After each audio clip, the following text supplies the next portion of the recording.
할렐루야, 주의 이름을 높여드리고 오늘도 주의 말씀 앞에 함께 서게 되어 여러분 모두 주의 이름으로 사랑하고 축복합니다. 이사야서 40장 9절 아름다운 소식을 시온에 전하는 자여 너는 높은 산에 오르라. 아름다운 소식을 예루살렘에 전하는 자여 너는 힘써 소리를 높이라. 두려워하지 말고 소리를 높여 유다의 성읍들에게 이르기를 너희의 하나님을 보라 하라. 아멘. 오늘은 삶의 변화 42번째로 하나님의 위로라고 하는 주제로 말씀을 같이 나누겠습니다. 이사야서는 1장부터 66장까지 있어요. 마치 우리가 성경 신구약이 66권 있는 것처럼 66장으로 되어 있는데 1장부터 39장까지는 심판에 대한 하나님의 그런 메시지를 주로 열국에 대한 심판들을 또 유다에 대한 이스라엘에 대한 심판을 말해요. 그리고 40장 오늘부터 보게 되는 40장부터 66장까지 27장에서는 위로와 소망에 대한 말씀을 우리에게 전해주고 있습니다. 우리는 39장 히스기야의 그런 병에서 또 전쟁에서의 기적 같은 체험을 하고 그의 마음이 교만해져서 하나님이 그에게 심판을 하실 것이다 라고 하는 것으로 이렇게 마지막을 마치는 것을 보았어요. 그리고 이제 어떻게 할 것인가, 시간이 많이 흘러간 상황을 우리에게 말해주고 있습니다. 먼저 1장을 보게 되면 1절을 보면 40장 1절에 너희의 하나님이 이르시되 너희는 위로하라 내 백성을 위로하라 그렇게 표현하고 있는데 히브리 성경과 영어 성경에는 위로하라 내 백성을 그렇게 하면서 여호와의 말씀이라 그렇게 거꾸로 되어 있어요. 그러니까 위로하라 반복적으로 말씀하고 있고 내 백성을 그렇게 하면서 이 내 백성 하나님의 말씀을 안 듣고 그렇게 심판을 받고 했지만 하나님이 여전히 그 유다를 또 이스라엘을 내 백성이라 라고 그렇게 이야기를 하고 위로하라 라고 그렇게 말해요. 심판을 말할 때는 그들이 조금이라도 돌이키기를 간절히 바라는 마음에서 했는데 막상 그들이 이제 심판을 당하고 날 때 하나님은 그들이 당하는 어려움과 고난 가운데 함께 계시는 것이죠. 그러면서 그들이 그 심판을 잘 이겨내도록 그리고 이 심판을 이겨내면 하나님이 위로와 소망을 줄 것이다 라고 하면서 그렇게 격려를 하는 그런 하나님의 마음으로 다가오고 있어요.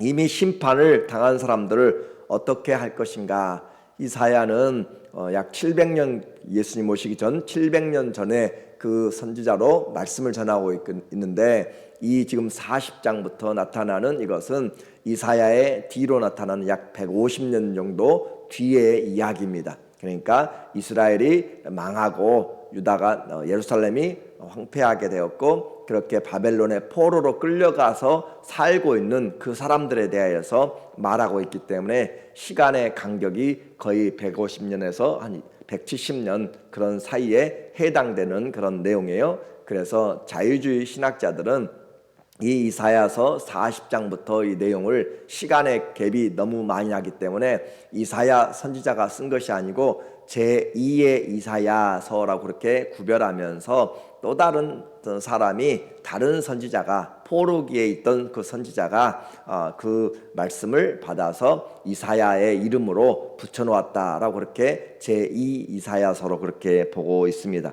그러나 성경은 우리는 이 성경이 이사야가 썼다라고 하는 것으로 이렇게 볼 수가 있어요.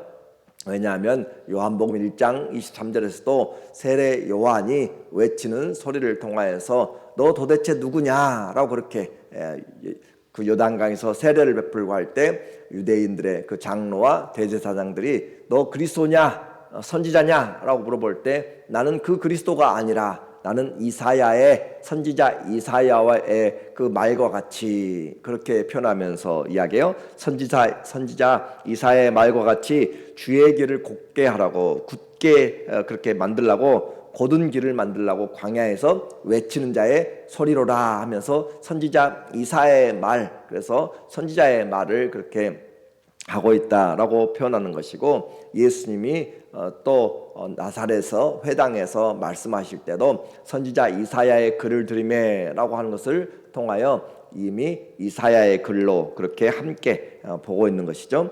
이제 이와 같은 성경은 예언적인 표현이에요. 우리에게 하나님이 과거만 우리에게 정확하게 말하는 것이 아니라 미래 장래 될 것도 우리에게 밝히 말씀하고 있고, 특별히 아직 이루어지지 않은 것들에 대해서, 예를 들어서 이것은 성경의 예언적인 성격이기 때문에 요한계시록도 사도 요한이 하나님의 나라에 가보지 않은 장래의 종말에 대한 이야기인데, 이미 하나님 나라에 올라가서 요한계시록 4장 1절에 보면 올라오라라고 하는 소리를 듣고 그가 하늘의 광경, 가장 먼저 보이는 하나님의 보좌를 보게 되는 것이죠. 그래서 시간과 공간을 초월하시는 전능하신 하나님 안에서 우리에게 주어진 예언의 말씀이다라고 그렇게 보면 우리는 성경을 하나님의 영감으로 기록된 것으로 받아들일 수가 있습니다.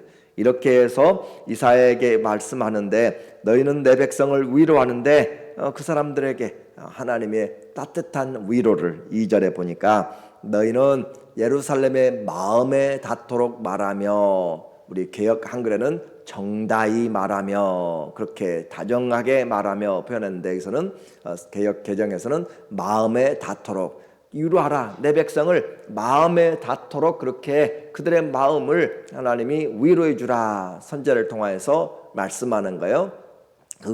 그것에게 외치라, 그 노역의 때가 끝났고 죄악이 사함을 받았느니라. 노역이 끝났다, 하나님의 징벌의 시간이 끝났고 징벌의 대가를 받았다라는 것이죠.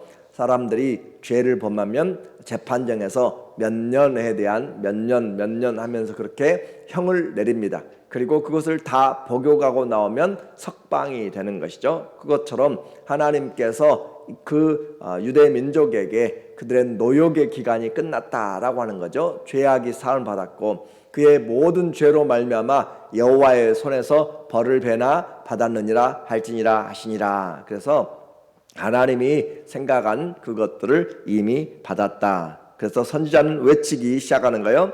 상심하고 또 소망 없는 자들에게, 그들이 가서 노예 생활하면서 언제 이 노예 생활이 끝날 것인가, 이제는 벌써 10년, 20년, 30년 지나가면서 언제 끝날지, 아버지의 세대, 할아버지 세대가 다 돌아가시고 그렇게 3, 4대가 지나가는데 정말 소망 없이 살아가는 그들에게 하나님의 말씀을 전함으로 그들로 하여금 돌아갈 수 있는, 그들로 하여금 다시 하나님이 우리를 찾아오신다라고 하는, 마치 이집트에서 종살이하는 그들에게 모세를 통하여서 하나님의 말씀을 주고 불러내는 것처럼 하나님이 이사야의 이 말씀들을, 또 선지자들의 말씀을 통하여서 그들을 불러내는 그런 가운데 그들의 믿음을 세워나가는 거죠. 믿음은 들음에서 나는 거예요. 그래서 3절에 보니까 외치는 자의 소리여 이르되, 외치는 자의 소리, 너희는 광야에서 여호와의 길을 예비하라, 사막에서 우리 하나님의 대로를 평탄하게 하라. 이것은 바로 하나님께서 이스라엘을 포로된 곳에서부터 데리고 나오는 그 모습을 지금 우리에게 말하는 것인데, 그들에게 여호와의 길을 광야에서, 사막에서, 그 아무도 만들 수 없는, 정말 그 바벨론에서 누가 그들을 빼낼 수가 있겠어요? 나라가 있어요. 그들을 도와줄 만한 누가 아무도 없어요. 그러나 하나님께서 하신다라는 것이죠. 그래서 광야같이 표현하고 사막같이 표현하는 것이고, 또 그들이 오는 길이 그냥 짧은 길이 아니에요. 걸어서 며칠 가는 길이 아니고 그냥 4개월 정도 그렇게 가야 될 그런 엄청난 먼 곳으로 끌려간 것이죠. 그러니까 어느 누구도 소망이 없는 그곳이지만, 그러나 여호와의 길, 하나님이 그 길을 만들어 나가시는데, 그 만드시는 길을 우리는 준비해야 되는 거죠. 그 하나님 만드시는데 준비한다, 무슨 말이에요? 하나님이 오시는 길을 준비하라. 하나님이 오시는 길을 어떻게 준비할 것인가? 주님이 오신다면, 왕이 오신다면 그 길을 가지치기를 하고 길을 덮고 그렇게 사람들을 동원하고 또 중장비를 동원해서 깎고 대로를 만들고 그런 모습이 아니라, 주님이 오시는 그 길은 사람들이 오는, 왕이 오는 길이 아니라 우리의 마음에 오시는 거예요. 믿음으로 오는 거예요. 그래서 그 믿음의 소망을 우리가 들으면서 회개하고 하나님 앞에 나오는, 그것이 바로 주님 앞에 나가는 거죠. 그래서 세례 요한이 외치는 거죠. 회개하라, 천국이 가까이 왔다. 주님이 오고 계시기 때문에 회개해야. 그래서 여기서 길을 예비하는 것, 그것은 우리의 마음을 지금 이야기하는 거예요. 우리의 마음이 주님께 열어져야 되는 것이죠. 하나님의 계획입니다. 하나님의 말씀이 들려질 때 우리는 소망을 가지게 되고 죄를 회개하고 하나님이 우리의 주가 되신다, 우상들을 버리고 주님께 돌아가게 되는 거예요. 그래서 사막이나 강과 바다도 하나님의 말씀을 들으면 다 길을 내게 돼 있어요. 가는 길이 열리게 되는 거예요. 그래서 교만해진 것들, 골짜기, 그렇게 높아진 산들, 골짜기 같고 산과 언덕 같은 교만한 마음들, 또 낙심하고 또 상처받고 골짜기 같이 그렇게 좁아진 마음들, 하나님의 말씀으로 그렇게 그들이 변화되는 거죠. 4절에 골짜기마다 도두어지며 아무도 위로하지 못하는데 하나님이 위로해 주심으로써, 소망을 줌으로써 우리가 다시 시작할 수 있도록 그 골짜기들을 메꿔 나가는 거예요. 그리고 산마다 언덕마다 교만해진 그런 마음마다 낮아지고 고르지 아니한 곳이 평탄하게 되며 험한 곳이 평지가 될 것이요, 이것이 바로 마음의 길들을 말씀을 들으면서 주님을 받아들이는 마음을 이야기해요. 그래서 여호와의 영광이 나타나고 모든 육체가 그것을 함께 보리라. 이는 여호와의 입의 말씀이니라. 특별히 이사야서에서 많이 나타나는 이제 여호와의 입의 말씀이다. 하나님의 말씀, 그것도 아주 중요한데 여호와의 입에서 직접 나온 말씀이라는 그런 강조적인 표현으로 여호와의 입의 말씀이다 라고 그렇게 그들에게 소망을 주는 거죠. 사람들의 말이 아닙니다. 아무도, 어떤 사람도, 어느 누구라도 그가 무슨 죄를 지었든지 어떤 상태든지 하나님의 말씀을 듣고 그러면 그 골짜기 같은 상한 마음들, 꺼져가는 등불들, 그런 꺾어진 그런 갈대 같은 마음들도 다 주님이 부드럽게 하고 받아들이게 하고, 교만하고 높아진 것들도 주님이 다 스럽게 하신 거예요. 그렇게 해서 메마른 그 마음에 강이 솟아나고 마음의 어두운 곳에 빛이 비치고 길이 생기게 되고 샘물이 솟게 되는 거예요. 5절에 그 여호와의 입이 이를 말씀했다. 이제 외치라 라고 그렇게 이야기하는데 무엇을 외칠까요? 외치는 자의 소리를 6절에서 다시 이야기합니다. 말하는 자의 소리여 이르되 외치라. 말하는 자, 소리가 있어요. 외치는 자의 소리. 그래서 하늘에서 들리는 그런 외치는 자의 소리가 있는데 무엇이라 외치리까? 선지자가 묻고 있어요. 내가 무엇이라 외치리까? 하니 이르되 모든 육체는 풀이요 그의 모든 아름다움은 들의 꽃과 같으니. 바벨론의 그 큰 영광들, 대제국 보이지 않는 것이죠. 유다 조그만한 예루살렘, 그 조그만한 곳에서 한눈에 다 볼 수 있는 그곳에서 광대한 그런 바벨론의 그 대제국의 것들을 바라보게 될 때 정말 비교할 수 없는 그런 모습이잖아요. 그런데 그 아무리 아름다운 바벨론의 영광도, 또 아무리 높은 왕의 영광, 사람의 잘 나가는 것들도 인생은 다 풀과 같다. 그 풀 잠시 있다가 한철 있다가 끝나버리는 거잖아요. 그래서 모든 육체는 풀이요 우리 인생은 풀과 같아요. 짓밟히면 밟히는 것이고 뽑히고 태워져 가는 것이고 오늘 있다가 내일 사라지는 그런 풀과 같은 것이죠. 그리고 그곳에서 피어나는 그 영광, 풀의 꽃과 같은 것이고 그의 아름다운 들의 꽃과 같은 것이니, 중요한 것은 풀은 마르고 꽃은 시들면 여호와의 기운이 그 위에 불미라. 하나님의 손 안에서 다 되어가고 있기 때문에 그 누구도 하나님의 그 능력을 떠나서 그의 영광을 지탱할 수가 없다. 이 백성은 실로 풀이로다. 그 하나님의 풀과 같은 그들을 하나님께서 다시 세워나가는 거예요. 그래서 인생의 성공과 모든 영광들 시들어 사라지는데 분명한 것이 있어요. 그런 식어져가고 또 사라져가고 그런 없어져가는 그런 풀같은 인생을 의지하지 말고 영원한 것을 의지하라. 그렇게 말하는 것을 외치라.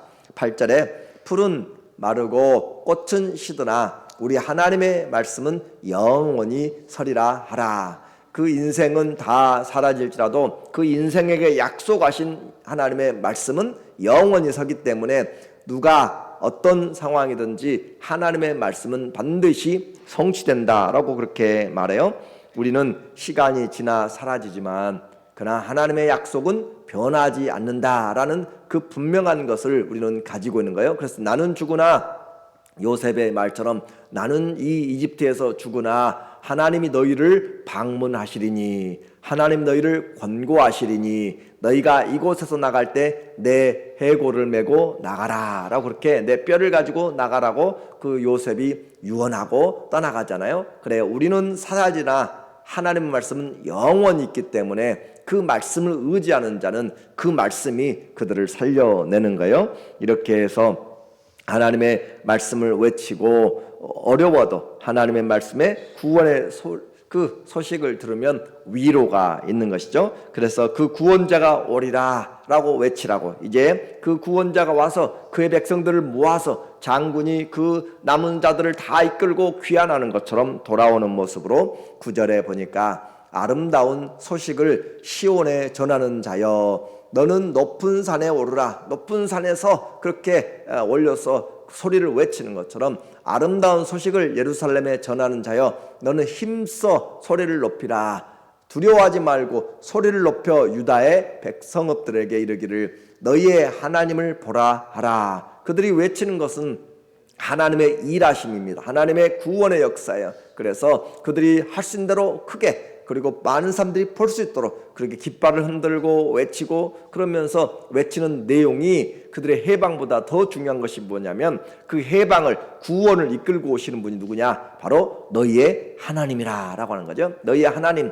그래서 1차적으로는 바벨론에서 돌아오는 그런 포로의 귀환을 이야기하지만 더 중요한 완성적인 그런 성경의 예언의 성취로는 그 하나님 말씀이 되어 우리 가운데 오신 그 예수 그리스도 그 너희 하나님을 보라. 그분이 우리를 구원하여 내시는 것들을 우리에게 보여주고 있어요. 그렇게 해서 구원이 이루어지고 하나님이 행하시는데 어떻게 주님이 행하시고 오시는가? 10절에 보니까 보라 주 여호와께서 장차 강한 자로 임하실 것이요 친히 그의 팔로 다스리실 것이라. 그 하나님의 구원으로. 그래서 구원은 사람에게 있지 아니하고 하나님께 있다라고 하면서 보라 주목하여서 보는 것이죠. 여호와께서 주 여호와께서 강한 자로 임하셔서 그의 팔로 그리고 보라 상급이 그에게 있고 보응이 그 앞에 있으며 그는 목자같이 양떼를 먹이시며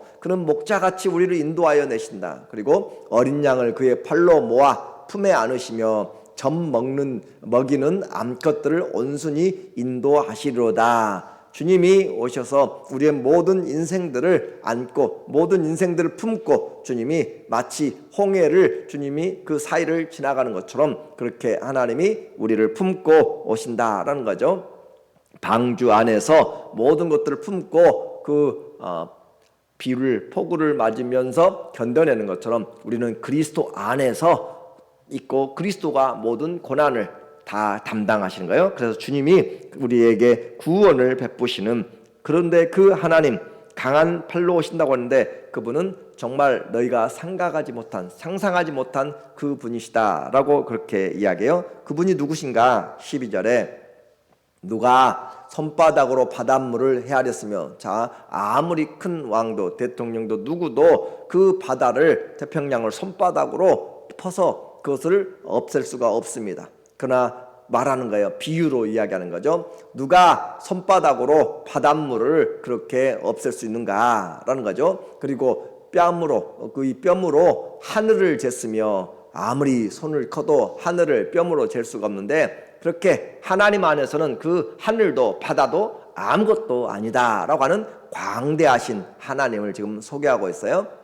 그리고 땅에 티끌을 되에 담아 보았으며 그 수많은 티끌들을 그 되 조그마한 곳에 누가 그렇게 할 수가 있겠어요? 그리고 막 접시 저울로 산들을 막대 저울로 언덕들을 달아보았는가? 그 조그만한 천칭 저울로 거기에 산들을 올려놓고 누가 잴 수 있어요? 그러나 하나님의 저울에는 이 지구도, 하나님의 저울에는 이 우주도 아무것도 문제가 되지 않는다. 하나님은 광대하시다. 그 말을 지금 그렇게 지금 비유로 하고 있는 것이에요. 그래서 누가 여호와의 영을 지도하였으며 그의 모사가 되어 그를 가르쳤으랴. 아무도 하나님께 가르친 자가 없고 하나님은 지혜의 영이시고, 그래서 이 구원을 이끌어 나가시는 분 바로 너희의 하나님이다 라고 하는 것을 강조하면서 그 하나님이 위로하게 하시고 그 하나님이 구원을 베푸시고 그 하나님이 전능하셔서 아무도 빼앗아가지 못하는 것들을 지금 그 포로 생활에